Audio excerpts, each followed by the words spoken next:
السلام عليكم ورحمة الله وبركاته. بسم الله والحمد لله والصلاة والسلام على حبيبنا وأسوتنا وقدوتنا وشفيعنا رسول الله صلى الله عليه وآله وسلم. وظيفة خالية ب360 ألف في الساعة. نعرف بعد ما نصلى على حبيبنا صلى الله عليه وسلم. لا تتعجب ولا تتعجل قبل أن تعرف التفاصيل. نعرف التفاصيل. لو قيل لحضرتك أو لحضرتك لو صليت الفجر أو صليتي الفجر هتاخد $1000 أو 1000 حسنة، هتختاروا إيه؟ $1000 ولا 1000 حسنة؟ طيب لو قيل لحضرتك تلبسي الحجاب وتاخدي $1,000,000 ولا 1,000,000 حسنة، هتختاري إيه؟ خدوا بالكم من حاجة، في النهاية هي دنيا وهنفوت الدنيا وهتفوتنا الدنيا، ولن ينفعنا إلا العمل الصالح والحسنات اللي ربنا وفقنا ليها. والمولى عز وجل يقول: والآخرة خير وأبقى. ومهما جمعنا من أموال ففي النهاية إما أن تتركنا الأموال بأن نفتقر، وإما أن نترك الأموال بأن نموت. قال صلى الله عليه وسلم كما عند مسلم: يتبع الميت 3: ماله وأهله وعمله، فيرجع 2: يرجع ماله وأهله ولا يبقى إلا عمله. يبقى اللي هيدخل معايا القبر هو فقط العمل، لا هيدخل المال ولا هيدخل الأهل. الزوجة اللي بتحب زوجها محبة لا تخطر على قلب بشر، لو قيل لها زوجك حبيبك لو مات تنزلي تقعدي معاه في القبر لمدة ربع ساعة، لا يمكن توافق. فالكل يتخلى عنك ولا يبقى في القبر إلا أنت وحدك، وإلا أنت وحدك. هيبقى في القبر، والحمد لله ربنا بيجعل القبر روضة من رياض الجنة على أهل الإيمان، وبيجعله بيتسع 70 ذراع في 70 ذراع، أو يمتد مد البصر حسب درجة إيمان العبد بفضل الله سبحانه وتعالى. مع ذلك بقى، مع كل اللي أنا بقوله ده كله، كتير من الناس مشغولين بجمع حطام الدنيا. وخدوا بالكم، جمع المال مش حرام، والحرص على المناصب برضو مش حرام. لو أنا بجمع المال من الحلال وبصرفه في الحلال وبطلع زكاة المال، إيه المشكلة في كده؟ نعم المال الصالح للرجل الصالح. ولو أنا بسعى لمنصب عشان من خلال المنصب ده أخدم الناس جميعا مسلمين وغير مسلمين، نعم هذا المنصب لهذا الإنسان الصالح. بس المهم أن تكون المال أو المنصب أو أي شيء في الدنيا ما يشغلنيش عن الوظيفة الأساسية اللي ربنا خلقني من أجلها، ألا وهي: وما خلقت الجن والإنس إلا ليعبدون. هي دي المسألة. مع ذلك بتلاقي ناس كتير جدا في هذا الزمان زي ما قلت لحضراتكم مشغولين بجمع حطام الدنيا وناسيين الآخرة عياذا بالله. فكتير منهم ترك الصلاة، وكتير هجر القرآن، ونساء إما أنها أعرضت عن الحجاب أو كانت محجبة وخلعت الحجاب عياذا بالله بسبب ما تراه من فتن حولنا. مع ان الانسان يوم القيامة سيسأل وحده، وكلهم آتيه يوم القيامة فردا. كل واحد هيقف لوحده ويسأل بين يدي الله سبحانه وتعالى.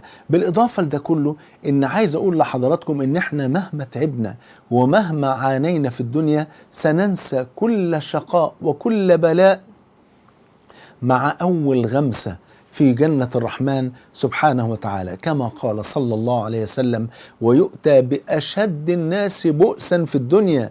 ده مش أنا ولا حضرتك ولا حضرتك، ده واحد شاف العذاب اللي محدش شافه في الدنيا. يؤتى بأشد الناس بؤسا في الدنيا من أهل الجنة. كان يعني فقيرا جدا، مبتلى، مظلوم، ملوش لأهل ولا مال ولا بيت، عايش في الشارع، بيلتحف السماء ويفترش الأرض، ويعني يقتات ما يجعلهم على قيد الحياة فقط. ومع ذلك كان شاكرا لله، حامدا لربه عز وجل، عابدا لله، وكان لا يعترض على قضاء الله، فكان من أهل الجنة. فيأمر الله الملائكة أن تغمسه غمسة في الجنة، ثم يسأله الله عز وجل: عبدي هل رأيت بؤسا قط؟ هل مرت بك شدة قط؟ فيقول: لا والله يا ربي ما رأيت بؤسا قط وما مرت بي شدة قط.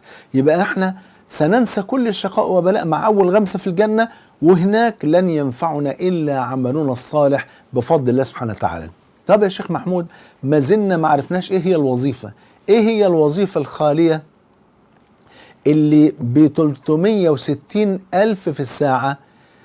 هي قراءة القرآن الذي هجره كثير من الناس بكل أسف. أيوة رب الكعبة، القرآن الآن مهجور من كثير من الناس، لا يقرؤون القرآن. وخدوا بالكم من حاجة، واللي ما بيعرفش يقرأ يسمع، يعني اللي ما بيعرفش يقرأ يسمع وياخد نفس ثواب من يقرأ. يعني افرض واحد رجل أمي بسيط أو ست بسيطة أمية تشغل القرآن وتسمعه وتنصت إليه، تاخد نفس الأجر وكأنها تقرأ بفضل الله سبحانه وتعالى.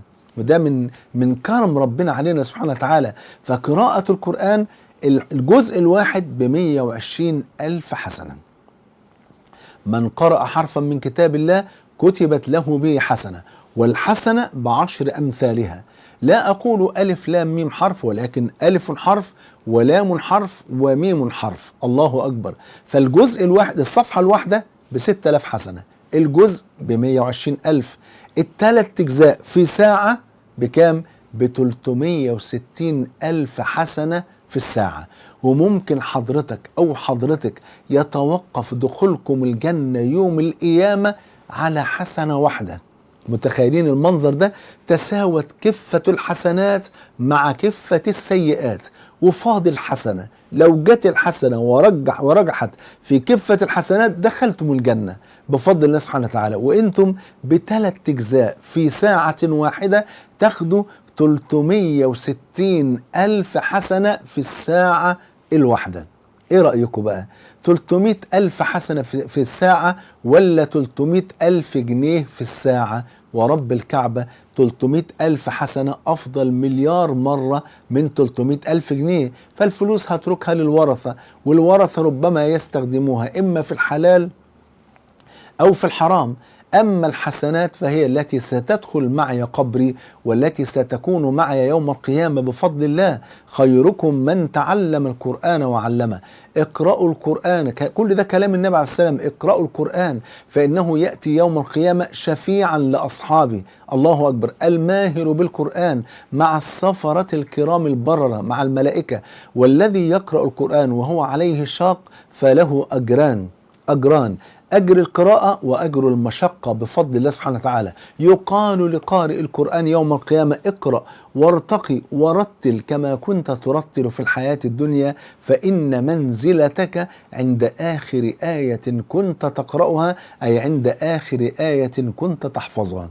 إذا هذه الوظيفة الخالية ب360 ألف في الساعة. فمن سيقرأ القرآن؟ ولو قرأتم 8 أجزاء في 3 ساعات ونص بفضل الله سبحانه وتعالى تفوزون ب1,000,000 حسنة. فمن سيربح 1,000,000؟